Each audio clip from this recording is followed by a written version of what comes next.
Et puis, au revers de ce billet de 1 dollar, que tout le monde a, il y a plusieurs choses qui sont intéressantes. D'abord, il y a cette inscription In God we trust. Ça veut dire nous croyons en Dieu. Nous plaçons notre confiance en Dieu. Ça fait référence au fait que pour les Américains, il y a une destinée manifeste du peuple américain et qu'il s'agit de bâtir une espèce de nouvelle Jérusalem sur terre.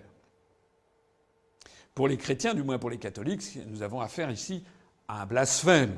L'idée de mettre le nom de Dieu sur un billet de banque est quand même quelque chose qui dépasse l'entendement pour ceux du moins qui pensent à la parole dans les évangiles du Christ qui dit il faut rendre à César ce qui est à César et à Dieu ce qui est à Dieu, vous savez, au moment de la parabole sur le denier.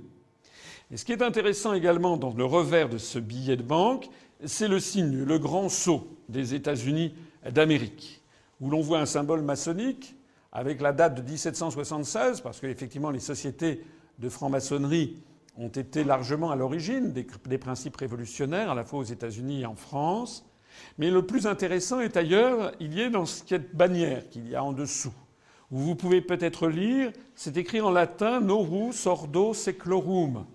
C'est sur tous les billets de dollars qui circulent à travers le monde et qui se chiffrent donc en milliards et milliards et milliards. Ça n'est pas un détail. Novus Ordo Seclorum, c'est du latin, ça veut dire le nouvel ordre des siècles, le nouvel ordre du monde, le nouvel ordre pour les siècles des siècles. Donc c'est une pensée typiquement impériale. L'Amérique estime avoir vocation à fixer un nouvel ordre mondial.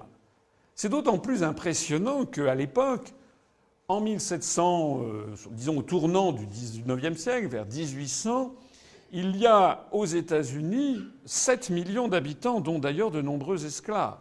C'est encore un tout petit pays. En France, par exemple, il y a 34 millions ou 32, 34 millions d'habitants.